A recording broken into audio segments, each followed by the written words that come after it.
Pendant que je passe en soupirant sa carte d'identité dans le système qui va me permettre d'être payée, je vois bien que Maria a envie de me parler. Elle me regarde de côté, elle hésite, puis elle me demande vous êtes au courant? Je dis au courant de quoi? Vous êtes au courant que mon beau-fils est mort? Alors je pense effectivement avoir eu cette information par l'ami de sa fille. Il y a quelques mois. Je n'ai pas retenu les détails et donc je lui présente mes condoléances, bien entendu. Mais je ne... Voilà, j'attends la suite. Je vois bien qu'elle veut parler, Maria. Elle me dit, il avait 46 ans. Il il n'était pas très bien depuis quelques jours et il avait pris rendez-vous chez le médecin. Il voulait pas aller aux urgences, il voulait pas déranger. Et puis voilà, il pensait que ça allait aller. Donc il était toujours avec sa fille de 8 ans. Toujours, toujours, il était avec la petite. Il faisait, dès qu'il pouvait, des activités avec elle. Et ce jour-là, il avait fait des biscuits.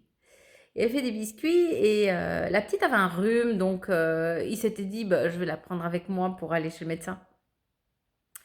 Et donc, la petite, elle était vraiment toujours avec son papa. Elle faisait des devis avec lui parce que c'était un entrepreneur. Enfin bon, elle était vraiment très, très accrochée à papa. Et donc, ils vont ensemble chez le médecin. Et le diagnostic n'est pas inquiétant, voilà. Donc, et la pharmacie est juste en face de chez le médecin. La camionnette de monsieur est garée dans le parking de la pharmacie. Donc, il va acheter ses médicaments. Et puis... il confie le petit sachet de médicaments à sa fille et il attrape son téléphone. Il est à côté de sa camionnette et il appelle sa femme. Et il lui dit chérie, je me sens pas bien. Puis il a même pas la force de monter dans la camionnette. Il s'assied contre la roue et il meurt devant sa fille. Il meurt devant sa fille. Immédiatement, la femme a appelé, son épouse a appelé le médecin. C'était un cabinet médical, ils sont sortis à plusieurs, ils ont traversé la rue en courant, ils ont essayé de le réanimer. Rien n'y a fait. Il avait 46 ans. C'était un super papa. Il s'occupait vraiment beaucoup de sa fille. C'était un homme actif, en bonne santé, qui avait une entreprise et il avait juste fait 3 doses pour être un bon citoyen. La petite voix, maintenant un psychologue, ça va mieux, mais elle va grandir sans père. Et ce trauma-là, elle ne l'oubliera jamais.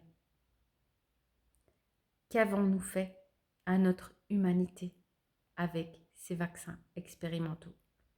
Qu'avons-nous fait? Je vous le demande.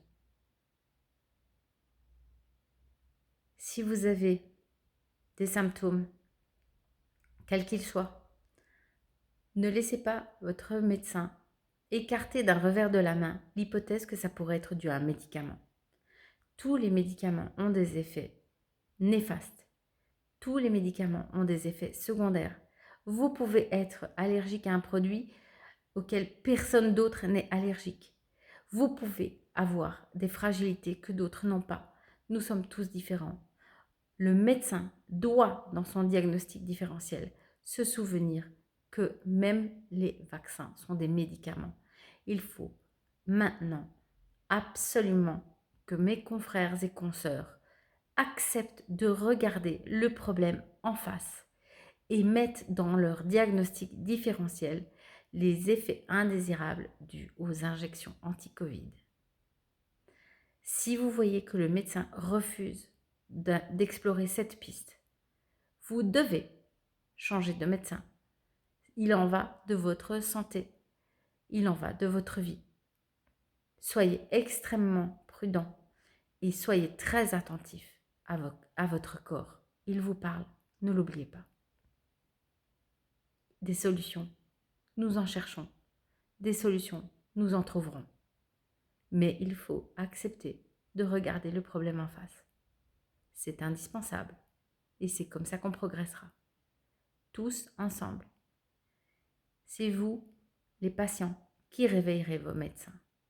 Parce que pour le moment, ils ont peur de parler ou, pire, ils sont complètement formatés.